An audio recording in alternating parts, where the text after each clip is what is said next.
Hello, everybody, and welcome to episode number 68 of the Roll of Sports podcast. I am your host, Diego Sandoval, and joined with me, as always, is my co-host, Logan Ring. Logan, say what's up to the people. What's up, everybody? We've got a phenomenal episode in store for y'all. We have our Super Bowl preview and our Super Bowl predictions.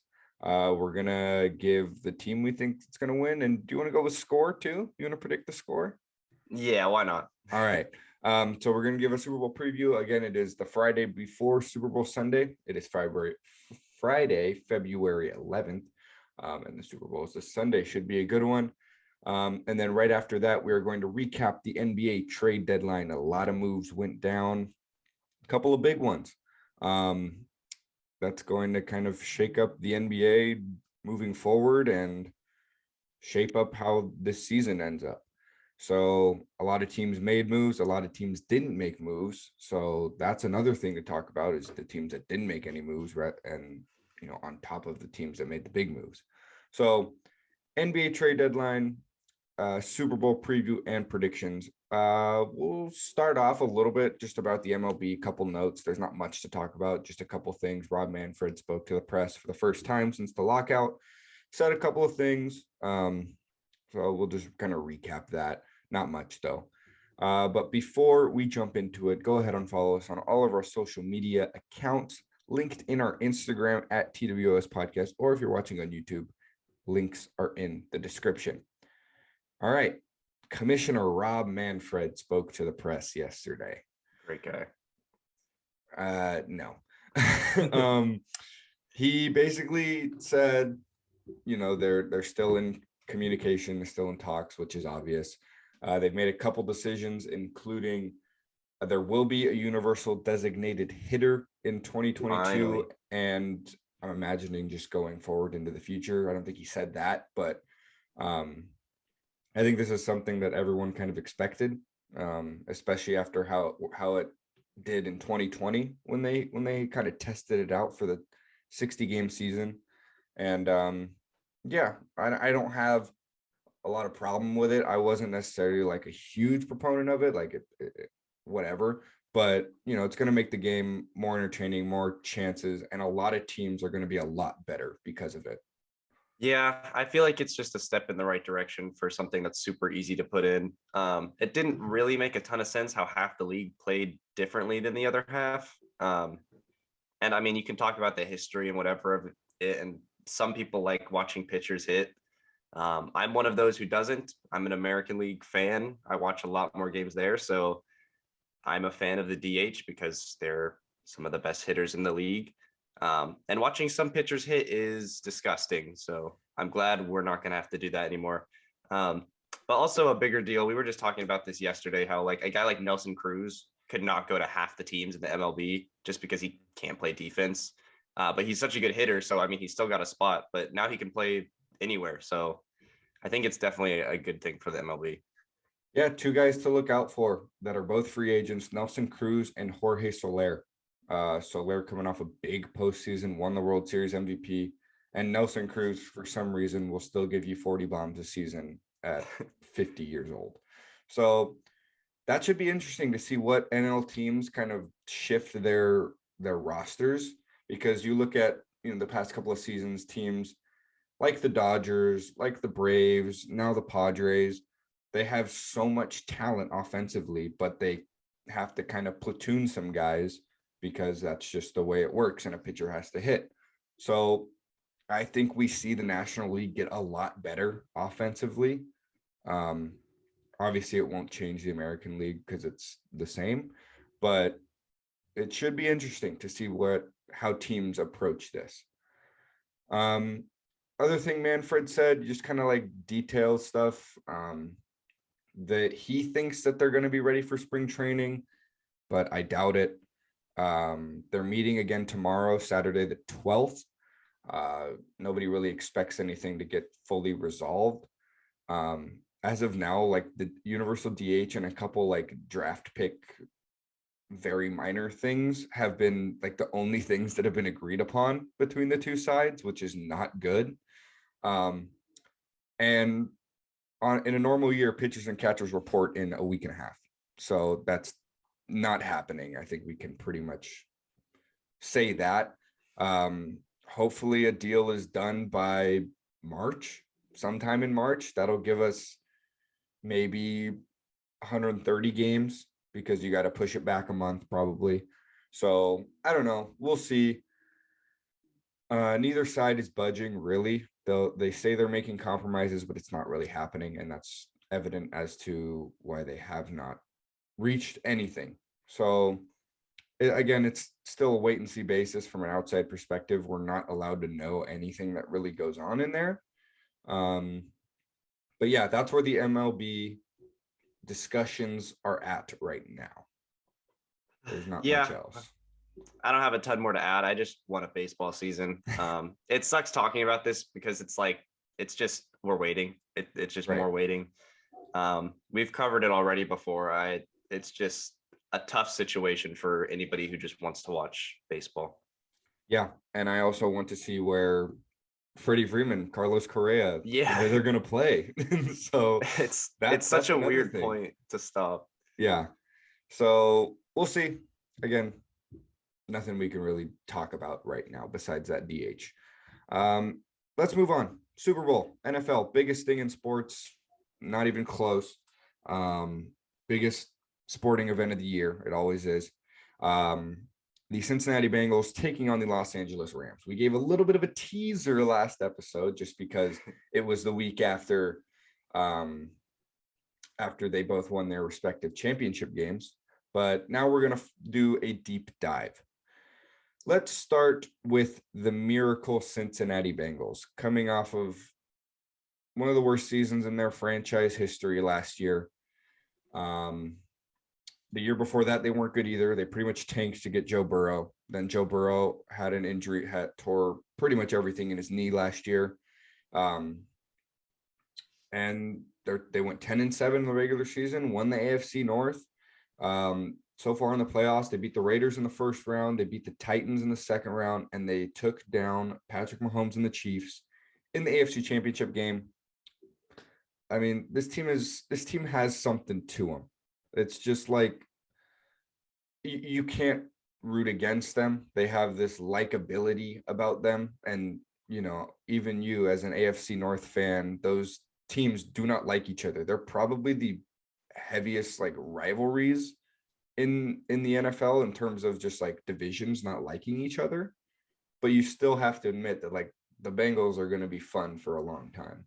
Yeah, I mean, I would root against the Bengals the whole season, but I can't lie and pretend that they're not super fun to watch. And I mean, I'm kind of rooting for them still, to be honest. It's kind of like this is what we wish the Browns were sort of story. And with how bad they were last season, there's injuries or whatever. I mean, obviously that happened, but it's so impressive for a team to go from what they did last season to this. So I really can't root against them. I don't think anybody can, but I'm so excited they're here.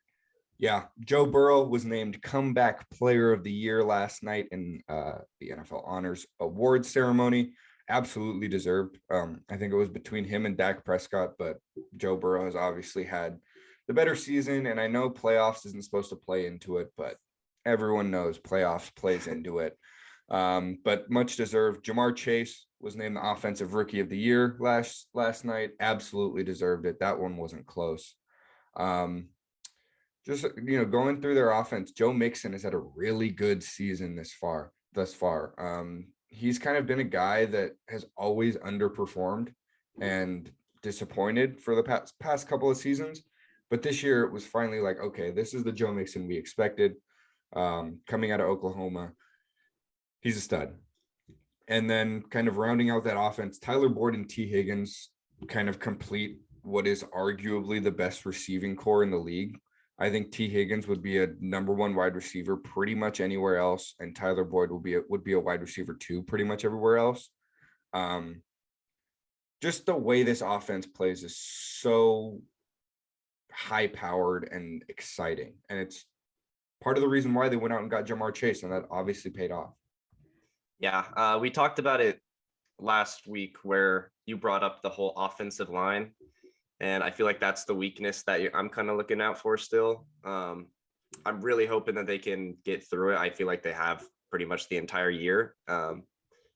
Joe Burrow has been sacked the most out of any quarterback, but at the same time, they still win games. So hopefully that won't change. But yeah, it's one weakness out of the two teams that I feel like might be the biggest. So something to keep an eye on. Yeah, I was just about to talk about that. I think that the biggest weakness for both teams just in this game is the offensive line of the Bengals, especially when you consider what they're going against in the Rams. And I'll talk about that later when we talk about the Rams, but it's going to be a liability. You can't get sacked 9 times in a playoff game. Granted, they won that game, but they did get a lot of help from Ryan Tannehill throwing interceptions. But you can't get sacked that many times and expect to win a game, especially a game like the Super Bowl. So I think the key to them winning this game would have to be that offensive line just holding long enough for Joe Burrow to figure it out. He's one of the better quarterbacks in the league when under pressure. So that's going for them, but you can't have him getting hit too many times. And that I think that's going to be the story. It could be the story of the game if the Rams are to dominate on that side of the ball. In terms of defense for the Bengals, doesn't get talked about a lot. They've got a very solid pass rush. Trey Hendrickson is one of the better DNs in the league that doesn't get talked about, but I think their passing defense is a little bit shaky. At times we've seen, to Mahomes in the first half, granted, they let the Raiders drive down here and there. At times, just that passing defense has been back and forth. So that's something to watch. It hasn't been fully consistent. Jesse Bates is one of the best safeties in the league, but there's not much else back there for them. But I will say there's a huge but there. They held the Chiefs to 3 points in the second half. And I don't know if there was an adjustment made, or there obviously was an adjustment made, but if that's an adjustment that'll carry over, or if that's something they only did for the Chiefs, I just think that they're going to have their hands full with the weapons of the Rams.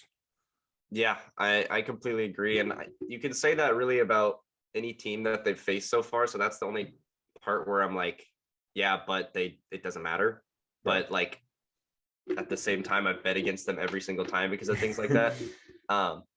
But yeah, I do think Patrick Mahomes probably their best quarterback they're going to see in the playoffs, and limiting him to 3 points in the second half, that's really impressive. So if they come out with that same game plan or whatever they did, it could be really impressive. But like you said, the Rams offense is insane. So there's a lot of weapons that they got to be careful about, and long plays are going to be something that I'm going to look out for, because I think it's definitely possible there's some 50-yard touchdown at some point. Yeah, speaking of the Rams, that's kind of our breakdown of the Bengals. Unless there was anything else you wanted to say about them before we move on. That's good. The Rams, the home team. For the second year in a row, we will have a home team playing in their home stadium in the Super Bowl. Obviously, last year, the Buccaneers, the Super Bowl was in Tampa Bay. Now we're in Los Angeles, where the Rams get to stay in SoFi. This season, the Rams were 12-5, won the NFC West, in my opinion, the best division in football. In the playoffs this year, they beat the Cardinals, pretty much dominated them. They beat the Buccaneers. The Buccaneers put a scare in them late, but first half of that game was dominated by the Rams. And they snuck past the 49ers, who were a really good team all playoffs. They went all in this year. We're looking at 2 different teams and 2 different ways to get to the Super Bowl.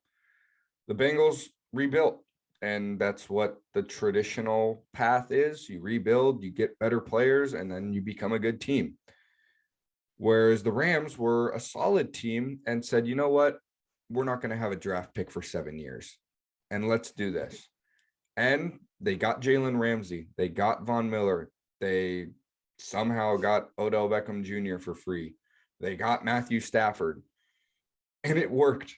It fully worked, and it doesn't always happen like that. And that's a credit to this team just kind of coming together at the perfect time. There were times throughout the season that was kind of like, okay, they have all this talent, but will it actually mean anything if it's just a bunch of superstars here and there, but they're not, one cohesive unit like we're seeing with, say, the Bengals. But it's worked out and they're playing together. And you can't say enough about Matthew Stafford. He's not going to put up the crazy numbers, but he might have one of the better stories in the NFL. Kind of stuck in Detroit, not going to win anything because that's a terrible organization. And the first real shot he gets with a playoff team, he takes him to the Super Bowl. Yeah, I mean, that's like an amazing story for both sides. So that's why I'm really excited for this year. But the Rams, yeah, usually I feel like when you buy all your players to, I don't know, be a good team, like, I don't know, the Dodgers or something, for example, where they also build around them, but then they go out and buy. Usually I feel like that's a team where I don't enjoy watching as much, but the Rams are so fun and they did it all legit. I mean, any team can do this if they want, and it's really risky, but obviously can pay off. So I think there's a lot of guys that have a lot to prove on this team. I watched OBJ for the last 2 years, and he's the only guy I own a jersey of. Like, I really like the guy. I'm rooting for him. It sucks how it ended, but like, I want to see him get a ring. That'd be awesome. It also kind of sucked, but at the same time, like, I'm gonna be happy for him. You just said Matthew Stafford. Like, I don't know. It's a team sport, obviously, and people will say, yeah, how many rings you got? Well, yeah, if he's stuck in Detroit, he's not going to get any. First Yeah. chance he gets, yeah, that's an awesome story too. But they have so many pieces on this team, offensively, defensively. It's just loaded. And it seems like they're the heavy favorites over the Bengals, but because the Bengals are this story and they just keep winning, it doesn't seem like they're heavy favorites. But if you look on paper, like, they should dominate. And they've been playing so well. I mean, it's really fun team to watch. So I think both teams, if they win, I'm going to be happy, and that's all I can really hope for. Yeah. Kind of going through the offense, you can't talk about the Rams season without saying the name Cooper Kupp, because he had one of the greatest seasons by a wide receiver in NFL history. Won the Triple Crown, which is he led the league in receptions, receiving yards, and receiving touchdowns, which is ridiculous. He was he's the second wide receiver, or he was the first wide receiver to get an MVP vote since Randy Moss. So that's ridiculous. Aaron Rodgers won the MVP, by the way, much deserved, but Cooper Kupp was named the Offensive Player of the Year, which is usually just translated to the best player in the league that's not a quarterback. That's just how it works in the NFL. But just, I don't know. I feel like in the past 3 weeks in the playoffs, we've seen teams double and even triple cover Cooper Kupp, but it does not matter at all. He is going to find creases in the offense, and him and Matthew Stafford have a special connection. I just feel like that they belong together. They're the perfect quarterback wide receiver duo right now. And then furthering that receiver core, Odell is proving everybody wrong. I think, okay, though there were people that still believed in Odell, and I feel like it wasn't believing in Odell like the player. I think it was more believing in Odell the talent. It was just whether or not the player can be there. And I think he thrives in a wide receiver 2 role when he's not the number 1 guy. He's got arguably the best hands in the league. He's a great possession receiver that can also do stuff after the catch. I think this is his role. He's the number 2 guy in a very high-powered offense that'll get 5-6 receptions a game for 70 yards and maybe a touchdown. He's not going to put up these crazy stats anymore. I think he's in his perfect role. And we saw that, he was a breakout rookie with the Giants, and he got older and he tried to be the number 1 guy in Cleveland. It didn't work. He got injured. And when he was on the field, it didn't work. And he came to the Rams. They told him, hey, you're not the number 1 guy. He accepted that. And now he's back to the Odell we know. So he's another guy. There are so many storylines that you can follow and you can root for. And he's one that I'd love if he got a ring. Yeah, I totally agree. like in Cleveland, you could totally tell the talent was there. It was just like he just wanted the ball, and Baker wasn't the quarterback for that. I'm not gonna be shy and not admit that Baker Mayfield was terrible this season. So yeah, it sucked, but Matthew Stafford's obviously a lot better right now, and I'm really happy for him. But yeah, we like that. Those are the offensive players on the Rams, and their best players on defense. Like Right. this team is crazy. But yeah, you can talk about it more. Yeah, you go to the defense. Like I said, the Bengals offensive line is probably the biggest weakness out of both teams. And I think the Rams defensive line is the biggest strength of both teams, aside from maybe just naming Cooper Kupp. But Aaron Donald, I've said what I needed to say about him. I believe he's the best player in football. They went out another guy. They traded picks for Von Miller. They did what they needed to do to form a team that can make a Super Bowl and win a Super Bowl. And now it's just up to whether or not they can beat the Bengals. And I think that this defensive line will be the X factor. We saw it last year's Super Bowl. That was the reason why the Bucs won the game. And I think it's going to be the reason why the Rams have a good game on Sunday. Aaron Donald cannot be stopped. He'll get double and triple teamed. And that opens up Von Miller to have one guy on him, and you don't want one guy on Von Miller. So it's just ridiculous. And then they have the best corner in the league in Jalen Ramsey. They are so talented. And Jalen Ramsey is a guy that he doesn't follow receivers. So he's not going to say, hey, Jamar Chase, I'm going to guard you wherever you go. He sticks to his half of the field and basically just locks down that half of the field. So it should be interesting to see how the Bengals play with that. If they switch up their formation so that, say, Jamar is never on the side that Ramsey's on, or if they stick with what they've been doing.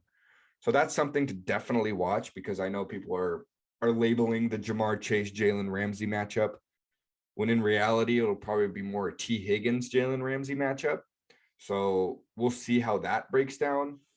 But this defense and this team as a whole is just so talented, and it's all working out, which we barely see with like super talented teams. Yeah, there were some questions bringing in Von Miller, like if he'd actually be as impactful as we think he could be and how he has been in his career. But yeah, everything has worked out on this team. And yeah, I just saw that Aaron Donald is 6'1", by the way. He looks so much bigger than that. Yeah, because he's built like 280. a truck. Yeah. But yeah, like he just defies like physics. I don't understand. You put 3 guys on him and he still runs through it. It doesn't make sense.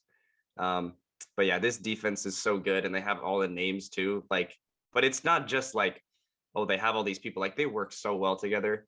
So yeah, I mean, I don't watch football for the defense, but like it's something that's fun to watch, which is not normal for any defensive team. But yeah, there's a lot of matchups I'm excited for. If you do not care about football or this game, or don't have a huge stake in it, turn on the TV and just watch number 99 every time he's on, because even when they put 3 guys on him, he'll get past 2 of them. And it's just so fun to watch. But that's our breakdown of both these teams, both absolutely deserving to be here. And let's go with the predictions. I will go first. Like I said, I think the Bengals offensive line is going to be their Achilles heel. I think it's going to be still a great game. They've managed to play around that weakness, but they haven't played defensive line like the Rams defensive line. And the Rams have proven that they can score with the best of them. So can the Bengals. But I think that's going to be the big hit. I think both quarterbacks have good games. I think both Cooper Kupp and Jamar Chase have a touchdown. I say Aaron Donald has a sack. I think they get to Joe Burrow 4 or 5 times. And I think the Los Angeles Rams will win this Super Bowl by a score of 28-24. Wow. The line is at 4.5, so that's a barn burner. I was gonna say the Rams were gonna win 27-24, by the way. So, but you're changing it? No, I'm keeping that. Oh, you're keeping it? But yeah, just one off. But Yeah, I mean, I would love for the Bengals to win this. I feel like that's such a great story. I picked against them every time, so it's tough. But like the Rams are just so loaded with talent, and they just seem like they're gonna win this game. But yeah, anything could happen. I wouldn't be surprised if the Bengals were down like 20 and still came back. Things happen in football that are just like I don't know. It just seems like it's set up, but it's not. But it's just so fun. I'm really excited for this matchup. Yeah, and I can guarantee that if Odell Beckham Jr. finds the end zone, he is hitting the gritty as hard as he can. And Cooper Kupp might also. Who knows? It's going to be a great game. Honestly, wouldn't be mad if either team won, which is very rare. I feel like last year I was mad either way because I'm not the biggest Tom Brady guy, and the Chiefs are going to dominate the Raiders for many years to come. But this year I like both these teams. Um, I'm going to be rooting for the Bengals. I'll put that out there. I'm predicting the Rams are going to win, but I would be lying if I said I wasn't pulling for the Bengals a little bit more just because of the way they got there almost. It's more, it's just crazy to think that a team can go from 3 wins to the Super Bowl. Yeah. But And that's what they did. also shout out to your Rams pick at the beginning of the season. Yes. Got to mention that. My That's preseason impressive. prediction was the Rams, and I picked the Rams this week. So if that happens, that's probably my biggest prediction dub. I came close with the Chiefs as well, but the Bengals decided to ruin that. But yeah, those are our predictions for the Super Bowl, and that's what we think about these two teams. Going to be a great game, no matter what. I feel like this has been the best playoffs I've ever seen, so it's only right that this Super Bowl is going to be a very good game. The only thing is I'm just hoping the Bengals offensive line does okay. That's it. That's the only thing that I could see this not being. And that's what made it. That's what made it a bad game last year. Yeah. We'll see. Let's move on to the NBA trade deadline. Lots of stuff went down. The deadline was yesterday, Thursday, February 10th. And let's get it out of the way. The big one. The Philadelphia 76ers sent Ben Simmons, Seth Curry, Andre Drummond, and a pick to the Nets for James Harden and Paul Millsap. This has been 20, 30, 40 podcast episodes in the making where we've been saying, yeah, we'll wait and see on Ben Simmons. We'll talk about that when it happens. It'll happen. We'll talk about it next episode and we can finally talk about it. It's actually been like 9 months. That is insane. Yeah. I love this trade. I really like it. I feel like, well, one team I feel like is going to get screwed eventually, but I just don't know yet. And in the short run, which is what we're all here for, the Nets get someone who, first of all, wants to be there, has a lot to prove, and who I think works perfectly with Kyrie and Kevin Durant. A guy who you can put on their best defensive player, honestly, 1 through 5, like whoever it is. James Harden cannot do that. A guy who can still pass, I think, more efficiently than James Harden. So I don't think you lose anything there. And yes, the shooting isn't there, but he does literally everything else on the court.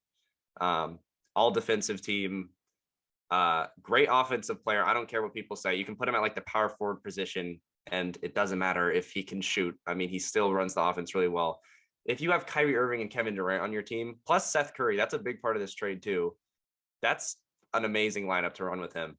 And on the Sixers side, which, I mean, I don't know, this is a great deal for them too. You lose Seth Curry, which is big, but man, James Harden in exchange for a guy who didn't want to be there is a pretty good consolation for Ben Simmons. I'm really excited for the Embiid James Harden pick and roll, because they can do whatever the hell they want. And Dwight Howard was like the James Harden, I guess, only big man that he's played with, and obviously it's not the same thing. But I'm just so excited for this. It's something that we've seen for like months, and it hasn't seemed like it's going to happen until a week ago or whatever. But like, I feel like one thing I can take from this is we can never trust like a coach for what they say, because Steve Nash said James Harden is not going anywhere. He doesn't want to leave. We're not trading James Harden. That was like 4 days ago. And that's what he's supposed to say. But like, come on. So yeah, both sides I think got better, and they got a lot to prove for both these guys who got traded, because yeah, there's a lot to say about him. I think Kevin Durant said it best when he said everyone got what they want. You can't disregard the amount of talent that the Nets got. I mean, Ben Simmons, you broke it down. They now have Seth Curry until Joe Harris comes back, and then they have Seth Curry and Joe Harris, two of the best shooters in the league. Andre Drummond is still a solid big man. I don't know what they're going to do in terms of off the bench. I'm assuming if Ben Simmons will start, but I don't think they want Simmons and Drummond on the floor at the same time. Yeah, that doesn't sound It'll probably be Aldridge at the 5. There's no positions in basketball. But it's really hard for me to say that the 76ers didn't win this trade, because you got James Harden for a guy that you were going to get absolutely nothing out of. Ben Simmons was going to do nothing for your team, and he made that very clear. So why not turn that into James Harden? That's going to be fun. They're in a perfect position right now, I think, to bring in James Harden. They're one of the better teams in the league. Joel Embiid is an MVP candidate, probably one of the leading, if not the leading MVP candidate as of now. And you bring in James Harden, who, yeah, he needs the ball in his hands to operate, but he's one of the better passers in the league, and that's only going to help Joel Embiid. Tyrese Maxey stays, which I thought was big. I was hoping they weren't going to trade him, because he'll probably move to the shooting guard position, because James Harden is a point guard. I think we can finally make that. Still doesn't even matter though. Right. It still doesn't matter. They're both going to be on the floor at the same time. But to basically go from a guy that says, I don't want to play for you, you can just screw off, to a guy that said, I want to be traded to this team. That's got to be a huge boost to the team's morale, everything. I just think that as of like right now, and James Harden already opted into next year. Like, he did that as soon as he got traded. So I just think Embiid and Harden, that's the superstar that Embiid always needed. It wasn't like Ben Simmons and Embiid, they worked pretty decently together, but obviously it didn't work out.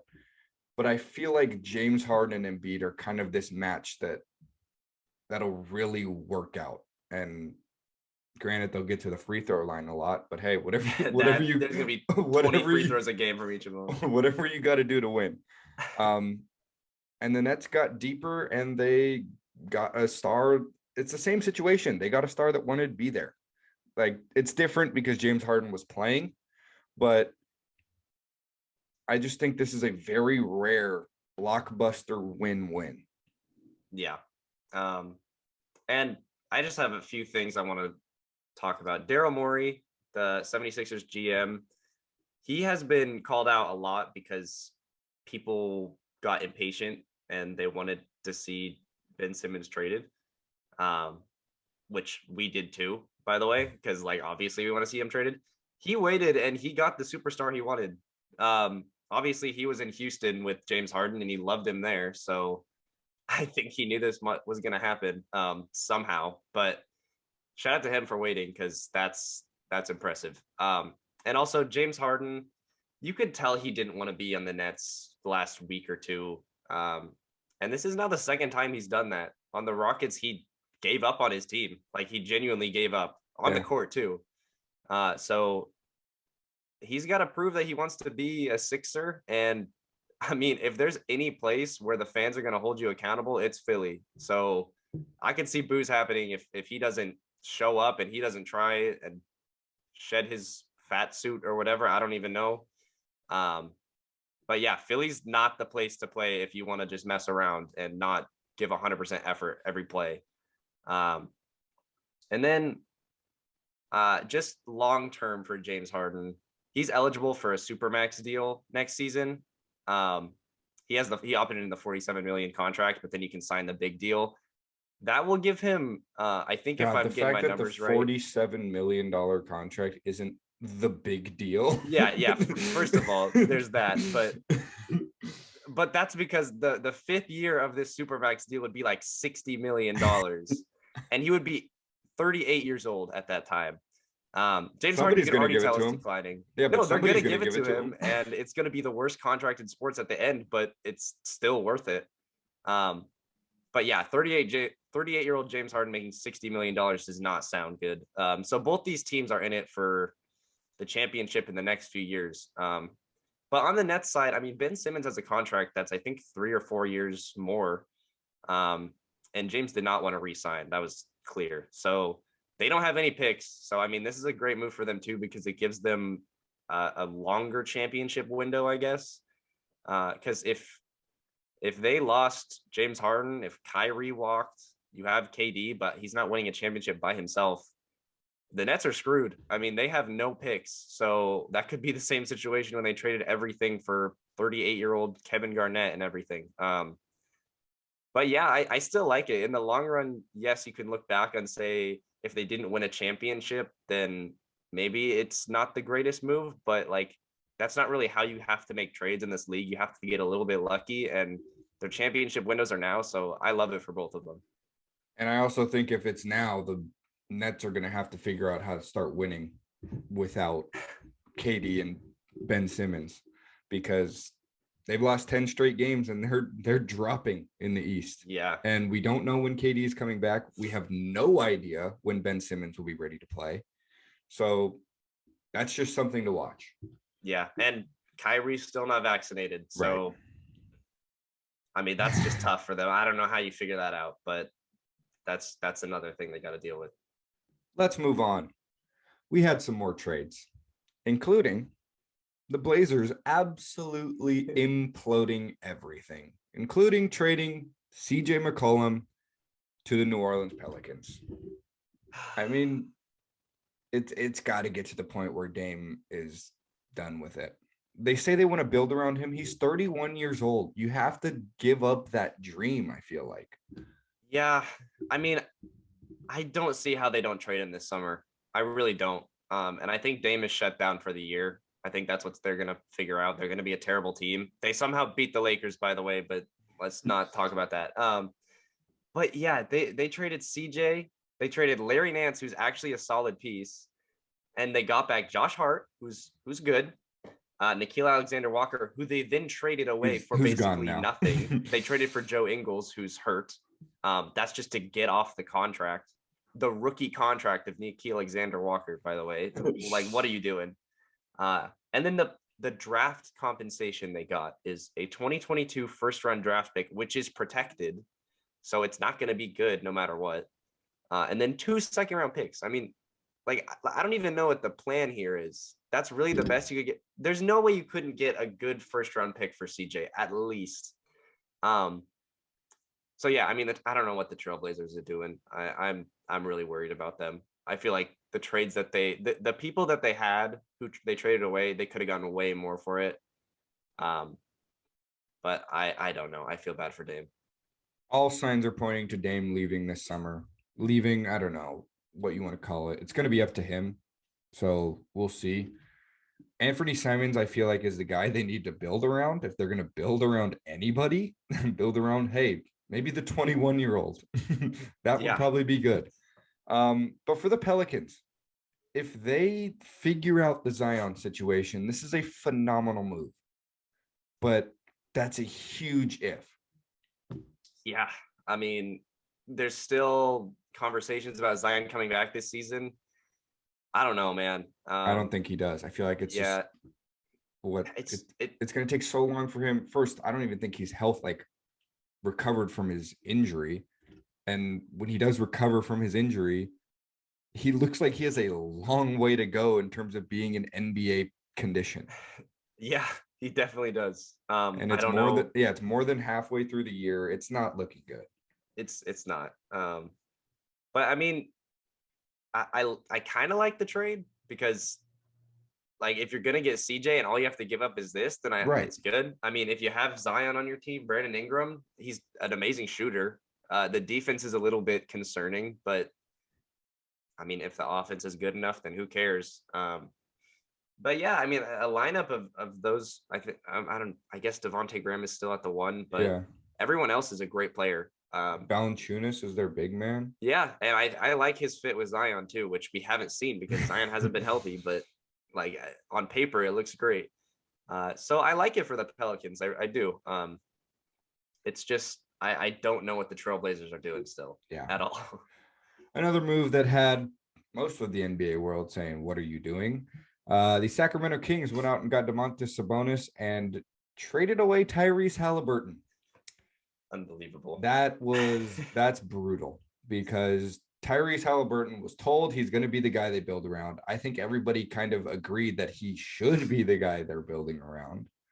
And they went out and got Sabonis, who I feel like it's kind of like almost a rental, and you don't really know how much he can do for the Kings for a guy, Tyrese Halliburton, who is now going to be the face of the Pacers franchise. Yeah.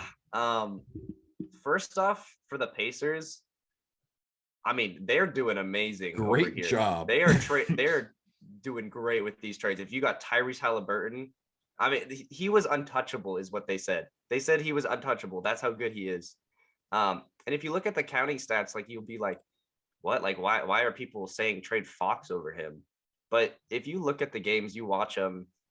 Tyrese is an actual point guard. He makes his teammates better. Without Fox, he's putting up like 20 and 12. He's one of the best passers in the league. He just hasn't been given the opportunity. And he can shoot the lights out. Yeah, he's already shooting like 42% from three for both seasons. And he's got the grossest form I've ever seen, but he makes it. Hey.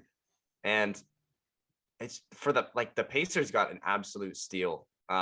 This is what a rebuild should be right here. If you start off with a guy like that, man. And they got Buddy Hield, who I mean it was mainly for salary matching, but like, hey, I mean, if you're trying to win a few games right now, then he'll help. But yeah, for the Kings, I mean, I have no explanation for this. If I was a fan of the Kings, I don't think I could like watch the NBA right now. Like it's that bad. Like what you want to make like a play-in spot this season and that's it? Like that's the goal here? Because that's not even the playoffs. Just what a horribly run organization. I don't understand how they can keep doing this. It's so bad. And Tyrese wanted to be there so bad too. It's just like, it's so clear that you need to keep this guy. This is the one thing you can't mess up. And they messed it up. Mm-hmm. And I'm not saying Domantas Sabonis is a bad player. He's going to help the team more than Tyrese probably right now. But who cares? Like, that's not the goal. The goal is not to get like the 10th seed. But it just doesn't make any sense. And I like De'Aaron Fox, but I just don't see him being a number one option on a championship team or on a very good team even. And maybe he can get there, but it just, this trade makes no sense for the Kings at all. I just hate it. Yeah. And piggybacking off of, I really like what the Pacers are doing. Tyrese Halliburton, Chris Duarte, and Miles Turner. Duarte and Turner are a bit older, but those are three young guys that is what a rebuild is supposed to basically encompass. Yeah. So they know what they're doing. I guess while we're on the topic of the Kings, they made another trade. They traded away Marvin Bagley to the Pistons. He didn't want to be there. So it was a 4-team deal between the Pistons, the Clippers, the Bucks, and the Kings. Pistons got Bagley. Clippers got Rodney Hood and Semi Ojeleye. Is that how you say his name? Semi Ojeleye. Yeah, Ojeleye. The Bucks got Serge Ibaka, which I think is a good pickup for them, especially with Brook Lopez hurt. Then they got second-round picks in cash. And the Kings brought back Dante DiVincenzo, Josh Jackson, and Trey Lyles. It's like a fine trade because Marvin Bagley didn't want to be there at all, or at least his dad definitely didn't want him to be there.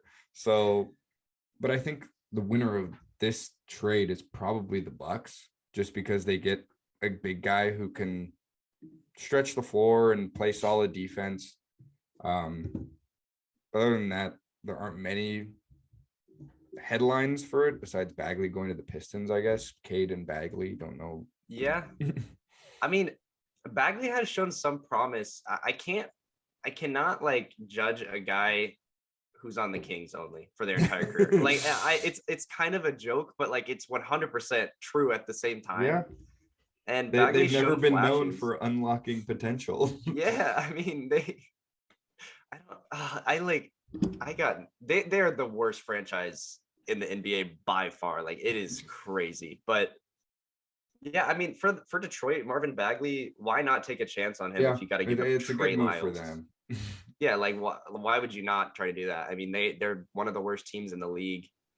This guy was drafted over Luka Doncic and Trae Young, Jaren Jackson Jr. I mean, that draft was loaded. He went second, which was a mistake, but at the same time, like he had a lot of potential. Even looking back on it, like that was a bad pick, but still, he's a big man who can shoot.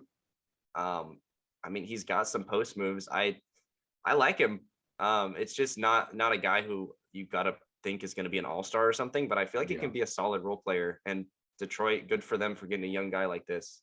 But yeah, I like Serge on the Bucks for sure. I like Bobby Portis starting, but as a backup 5, that's perfect. And a shooter with Giannis, that's a proven championship formula. So yeah, I really like that one.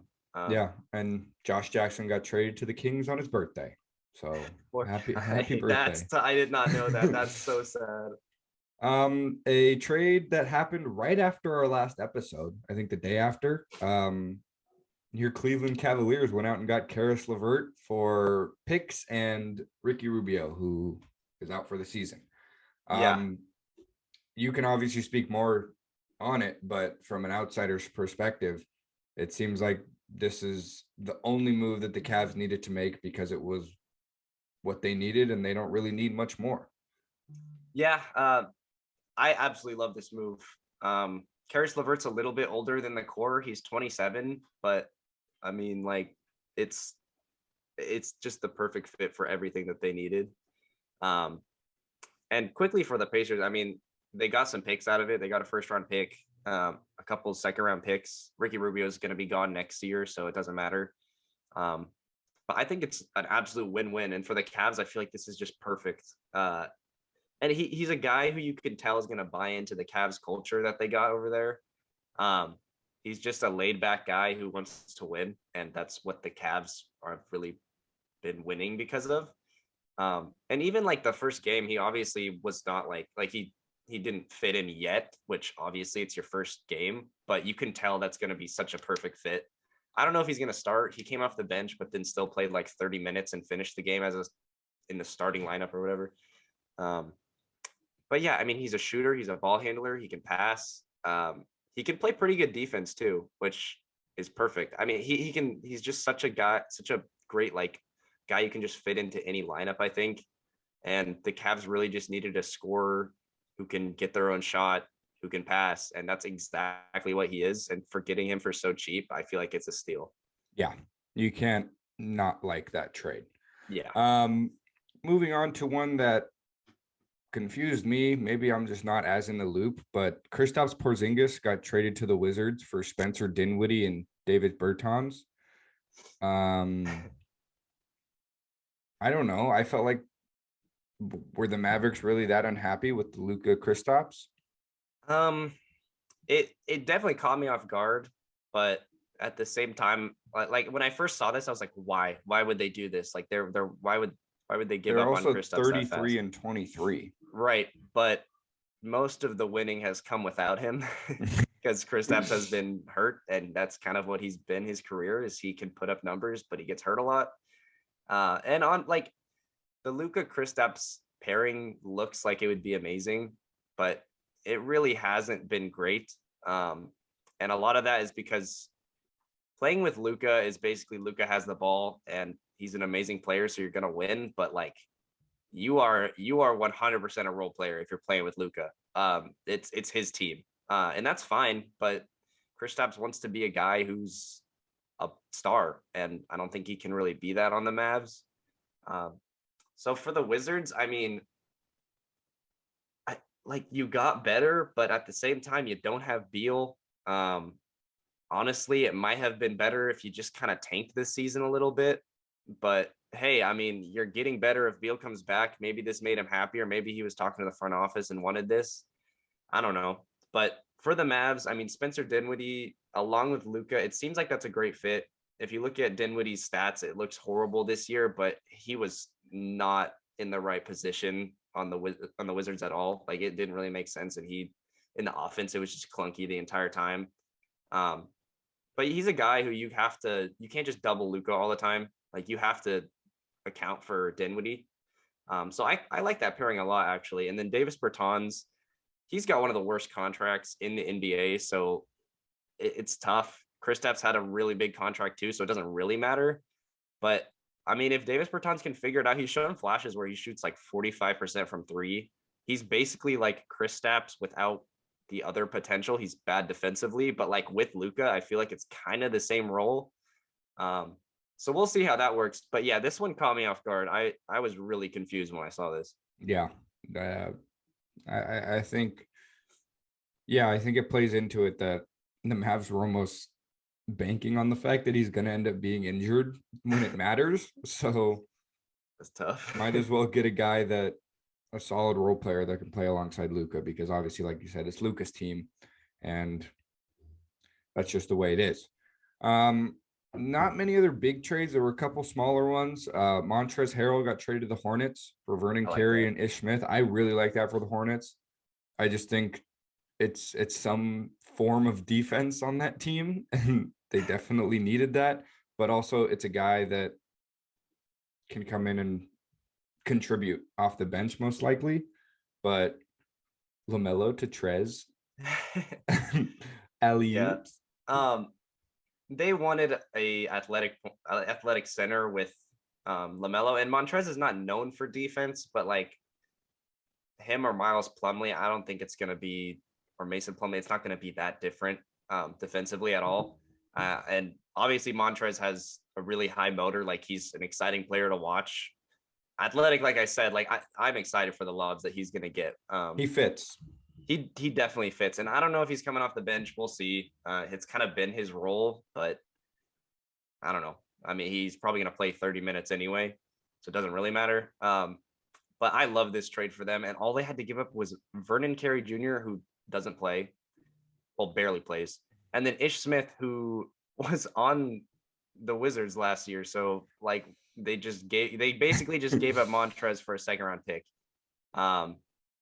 So, I mean, I don't know what the Wizards are doing, to be honest. That's kind of a bad situation over there, to be honest. But the Hornets needed a center. I love this move. Yeah. The Celtics went out and got Derek White, traded him for Josh Richardson to the Spurs. I feel like that trade won't have too much of a like massive impact. It's just kind of like a trade. A better shooter than Jason Richardson. He never panned out over there, so I like it for the Celtics. It makes them a little bit better, but yeah, not a huge one. And then also the Celtics, they got Daniel Tice, traded away Dennis Schroeder. Looks like Schroeder might be bought out by the Rockets. It would probably make the most sense. That's definitely not the direction that their team is going. So look for Schroeder to get some interest from teams. Yeah, and I guess we can talk about that. That's probably the biggest thing people are talking about right now, obviously, besides the Ben Simmons, James Harden trade. The Lakers did nothing. The Lakers are sitting at 26-30. They're the 9 seed in the West, just in the play-in game. Well, not just in, I guess they're definitely going to make the play-in game. The West is bad at the bottom. It's so weird. The next closest team is the Pelicans at 22-33. So we have the Lakers, and I'm a Laker fan, so I have watched almost every game this year. And it's honestly sad to watch. And It's so I've talked about this before, but Russell Westbrook was one of my favorite players in the league. He got traded to my favorite team and has become not one of my favorite players in the league. I know he's changed. Obviously, he's changed as a player. He's had to with the Lakers, but it just doesn't. It's not Russell Westbrook, and I don't know if you can so quickly attribute that to his age, because there's no way that just happens like that. I guess you can attribute it to playing with two other superstars, but then you look at the fact that those two superstars haven't been on the court as much as him. I really don't have many ways to put it into words. It's just, it's not the Russell Westbrook we know, and that could be due to things that we will never know, but it just isn't right now. Yeah, the fit is not good, but at the same Yeah, we knew time, that though. yeah, like you looked at it and you were like, the spacing is going to be terrible. It is, but Russ on the Thunder, like the way he scored was, yes, driving to the basket a lot, but like his mid range was not automatic, but like it was pretty It good. was good. Um, he got to the free throw line. He was like an 85% free throw shooter. Now he's at like 66%. Like I don't know what happened. Um, your shot, your free throw percentage should not go down like that. Like I don't know. I don't know what's going on. And his usage is down, but his turnovers are kind of the same. He's not a good 3-point shooter. He never was, but like under 30%. Like he's shot at 34% once. Like it hasn't been awful, like awful this whole time. It's been bad, but not the worst. I don't know, man. It sucks because like I root for the Lakers a little bit because I love LeBron and I want him to succeed, but like this is not a fun team at all. Like it's not good vibes. So I don't think there's any way you figure this out this season. I really don't. And there was on the table apparently a John Wall Russell Westbrook swap. Like even if you're considering that, you know it's not going well. Yeah. But I just don't see how they can figure this out this year. The only way I see it turning around, I see the reasoning behind what has gone down so far this season, is that in the past month, maybe even longer, there have been trade rumors about every single person on the team except for LeBron James and Anthony Davis. And I feel like that has to do something to a team. And I think it fully showed itself when they lost to the Blazers on Wednesday. It seemed like nobody really wanted to play because nobody had any idea if they were going to be on the team the next day. Nobody was motivated. Nobody looked like they wanted to be out there. And the only way I see this somehow coming together, they're not going to go catch anybody, but being some semblance of a solid team heading into playoffs, most likely play in, is if they come together and say, okay, this is the team. We chose that this was going to be the team. LeBron has to take so much accountability because he literally chose the team, and say, we got to figure this out. And there's so much talent there that there has to be some way that they can figure it out, but they've done nothing to prove that they can. Yeah. I completely agree. If you look at the free agency, whatever, the offseason basically, you could have traded THT for Kyle Lowry. That would have been one step. You could have signed DeMar DeRozan. You could have traded for Buddy Hield, and that could have been your starting lineup. Like I don't see how that's not a top like 3 seed right there. So it's really tough. And yeah, I mean, you can say LeBron is the GM or whatever. And I kind of agree. Like he should take some responsibility because he's signed off on these trades. But it's just a really, really bad year for the Lakers. Yeah. Like that's what it's been.